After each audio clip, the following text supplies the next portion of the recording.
Kayegbo ni ìròyìn. Ìròyìn Kayegbo, ìròyìn Kayegbo, ìròyìn Kayegbo, ìròyìn Kayegbo, ẹ jẹ́ a jọ gbọ́ ìròyìn. Ẹ kú dédé àsìkò yìí ní gbogbo ibi tẹ́ ẹ ti ń gbọ́ mi. Ìròyìn Kayegbo ni mo mọ́ sí ti gbọ́yìn láti kàn ní Jígẹ́ Alára. Orúkọ mi ni Olúwafúnmiláyọ̀ Adéṣẹ́wọ́. Ṣáájú ẹ gbọ́ kókó tó wà nínú ìròyìn yìí. Ìjàmbá ọkọ̀ gbẹ̀mí ènìyàn 14 ní ìpínlẹ̀ Kano. Iná gbé ọkùnrin kan nígbà tí ó ń jí wáyà láti ara ẹ̀rọ amúnáwá ní ìpínlẹ̀ Enugu. Wọ́n ti mú bàbá kan nítorí ó ní àjọṣepọ̀ pẹ̀lú ọmọdébìnrin rẹ̀ ọmọ ọdún 8. Ní ìpínlẹ̀ Yobe, ìjì alágbára gbẹ̀mí ọmọ kan tí ó sì ba ilé ìgbé bíi 50 jẹ́. Kí tó tẹ̀síwájú nínú ìròyìn yìí, ẹ jẹ́ kí a dé òkè lọ́hùn fún ìpolówó ọjà.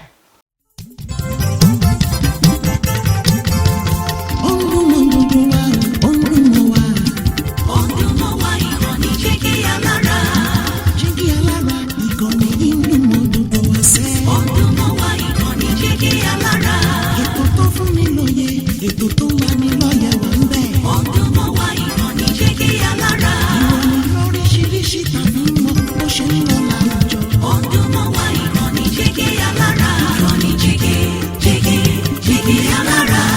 Jígẹ́ Alára. Jígẹ́ Alára.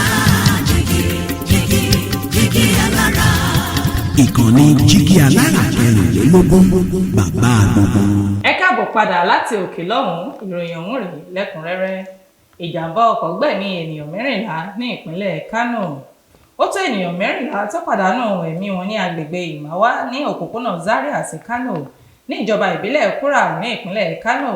Ẹ̀ka àjọ ẹ̀ṣọ́ ojú pópó FRSC ti ìpínlẹ̀ náà fìdí ìjàmbá náà múlẹ̀ láti ẹnu adarí àgbà Ibrahim Abdullahi tó sọ èyí di mímọ̀ ní ọjọ́ Ẹtì Friday ní ìlú Kano. Ó ní ìjàmbá náà ló wáyé nígbà tí ọkọ̀ àjàgbé kan sọ ìjánu rẹ̀ nù tí ó sì lọ kọlu àwọn ènìyàn tí wọ́n ṣẹ̀ṣẹ̀ kírun jímọ̀ tán tí ó sì ṣekú pa àwọn 14. Adarí náà wá kẹ́dùn pẹ̀lú ẹbí àwọn tó lùgbàdì ìjàmbá náà. Iná gbé ọkùnrin kan nígbà tí ó ń jí wáyà lára ẹ̀rọ amúnáwá transformer ní ìpínlẹ̀ Enugu. Ẹnìkan tí wọn kò tí ì dámọ̀ tó jẹ́ afurasí jíjí nǹkan lára transformer ni iná ti gbé nígbà tí ó ń gbìyànjú láti jí àwọn wáyà láti ara ẹ̀rọ náà tó jẹ́ ti iléeṣẹ́ Enugu Electricity Distribution Company. Ìròyìn tó jáde ní ọjọ́ Ẹtì Friday láti ẹnu olórí fún ètò ìbánisọ̀rọ̀ fún àjọ EEDC Emeka Eze ní ìṣẹ̀lẹ̀ náà ló wáyé ní àárọ̀ kùtù ọjọ́ Ẹtì Friday. Eze tí ó ní ìṣẹ̀lẹ̀ náà kò dùn mọ́ ènìyàn nínú, ó wá bu ẹnu àtẹ́lu bí ìwà jíjí àwọn èròjà láti ara ẹ̀rọ amúnáwá ṣe di ohun tó gbogbo ní agbègbè ọ̀hún. Wọ́n ti mú bàbá kan nítorí ó ní àjọṣepọ̀ pẹ̀lú ọmọdébìnrin rẹ̀ ọmọ ọdún 8. Ilé-ẹjọ́ magistrate sọ̀kalẹ̀ sí ìlú Àkúrẹ́ ní ìpínlẹ̀ Ondo ti ń gbọ́ ẹjọ́ ọkùnrin kan Mufutau Taiwo lórí ẹ̀sùn pé ó ní àjọṣepọ̀ pẹ̀lú ọmọ rẹ̀ ọmọ ọdún 8. Ẹni ọdún 45 náà ni àwọn ọlọ́pàá mú ní Ayédùn quarters ní ìlú Àkúrẹ́ ní ọ̀sẹ̀ díẹ̀ sẹ́yìn tí wọ́n sì ti mú ojú rẹ̀ bá ilé-ẹjọ́. Ọ̀gbẹ́ni Martins Olówó fẹ̀sùn tó wọ́ lọ sí ilé-ẹjọ́ ní olùjẹ́jọ́ ló ṣe àpatẹnujẹ́wọ́ pé lóòótọ́ ni òun hùwà kò tọ́ náà tí ó sì rọ ilé-ẹjọ́ láti ṣíjú àánú wo òun. Onídàájọ́ B.A. Àìfọlò wá ní kí wọ́n fi olùjẹ́jọ́ sí àgọ́ ọlọ́pàá tí ó sì sún ìgbẹ́jọ́ rẹ̀ sí ọjọ́ 4 oṣù keje ọdún 2024. Ní ìpínlẹ̀ Yobe, ìjì alágbára gbẹ̀mí ọmọ kan tí ó sì ba ilé ìgbé bíi 50 jẹ́. Òjò àrọ̀rọ̀dá kan tó mú ìjì alágbára dání ló ti ṣekú pa ọmọ ọdún 7 kan ní ìjọba ìbílẹ̀ Nagere ní ìpínlẹ̀ Yobe. Ìròyìn tó jáde láti agbègbè náà ní 20 ènìyàn ló tún fara pa yánnayànna tí ilé 50 àti ṣọ́ọ̀bù sì bàjẹ́.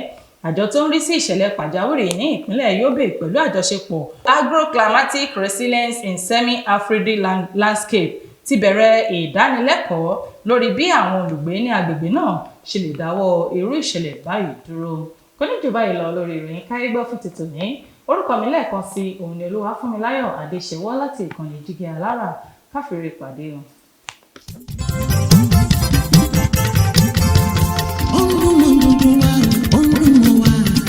Ọdún mọ́ wá ìkànnì Jígẹ́ Alára. Jígẹ́ Alára, ìkànnì ìlú mọ́dúndú wá sẹ́. Ọdún mọ́ wá ìkànnì Jígẹ́ Alára. Ètò tó fún mi lóye, ètò tó wà ní lọ́yẹ̀ wà ń bẹ̀. Ọdún mọ́